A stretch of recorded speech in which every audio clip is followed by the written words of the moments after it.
존경하는 김미건 의장님을 비롯한 동료 의원 여러분, 그리고 홍남표 시장님을 비롯한 관계 공무원 여러분, 반갑습니다.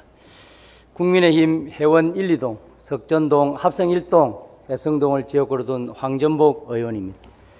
존경하고 사랑하는 102만 창원 시민 여러분, 본 의원은 보행자의 보호를 위한 우회전 횡단보도 설치 기준 변경을 촉구하고자 이 자리에 섰습니다. 2023년 도로교통공단 자료에 의하면 최근 3년간 우회전 차량에 의한 교통사고는 총 56,730건이었으며 이로 인해 406명의 사망자가 발생했다고 합니다. 다음은 지난 2023년 5월 11일 MBN 뉴스 우회전 사고 왜 끊이지 않나, 횡단보도 위치 조정해야 라고 보도된 뉴스를 보도록 하겠습니다. 대전의 한 교차로입니다. 우회전하던 레미콘 차량이 횡단보도 앞에 멈춰섭니다. 이후 레미콘 차량이 다시 출발하는데 그 사이 20대 여성이 자전거를 타고 횡단보도에 진입합니다. 그런데 레미콘 차량이 자전거를 보지 못하고 그대로 덮칩니다. 화면을 보시면 당시 횡단보도의 신호는 초록불이었고 운전자도 일시 정지 후 우회전을 했지만 사고를 막을 수 없었습니다. 차량이 횡단보도에 바짝 붙으면서 운전자가 자전거를 제대로 볼 수 없었던 것입니다. 다음은 2021년 창원에서 횡단보도를 건너던 중 신호를 무시하고 우회전을 한 덤프트럭에 치여 숨진 초등학생이 있었습니다. 경남경찰청에 따르면 최근 3년여간 경남 지역에서 보행 신호에 따라 횡단보도를 건너거나 신호기가 없는 횡단보도를 건너는 도중 사고를 당하는 보행자는 10명 중 7명으로 집계되었습니다. 이와 같이 끊임없이 발생하는 우회전 횡단보도 교통사고로 증가로 본 의원은 보행자 보호를 위한 우회전 횡단보도 설치 기준 변경에 대해 몇 가지 제안하고자 합니다. 첫 번째, 우회전 횡단보도 사고 예방을 위해서 보행자 안전봉 설치를 현행 일자 형태가 아닌 보행자 보호를 위한 방호 울타리 형태로 횡단보도 진입을 막아 안전을 확보해야 합니다.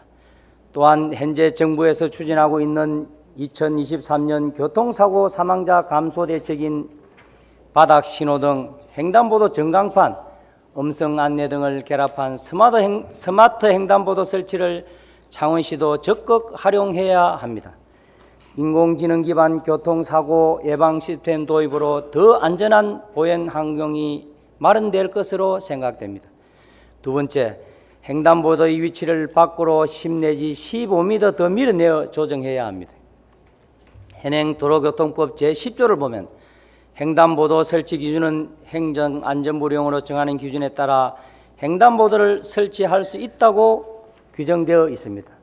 또한 같은 법 시행규칙 제11조 별표 6에 의한 통행이 빈번한 곳에 설치해야 합니다.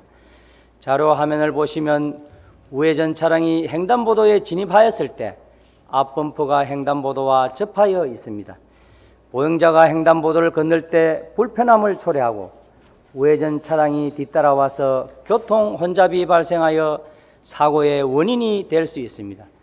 따라서 우회전하고 곧바로 횡단보도가 있으면 바로 보행자와 우회전 차량이 만나게 되므로 조금 더 간격을 두어 사람을 확인할 수 있도록 해야 합니다.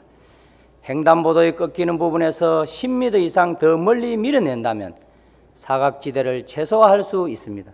세 번째, 도로 구조와 운전 환경에서 물리적으로 우회전 차량의 운행 속도를 제어할 장치가 추가되어 운전자들이 서행할 수 있도록 해야 합니다.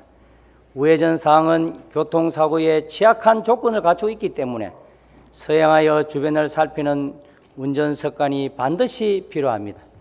우회전 시 보행자 사항을 최우선 고려하도록 운전자 인식 개선 교육이 필수로 운영되어야 한다고 생각합니다.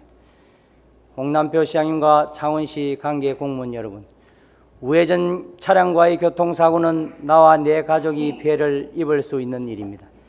횡단보도 설계 기준을 변경하여 우회전 차량과 보행자의 교통사고 발생 감소 방안을 마련하고 동북아 중심도시 창원시정에 적극 반영해 주실 것을 당부드리며 이상 5분 자료를 발언을 마치겠습니다. 끝까지 경청해주셔서 감사드립니다.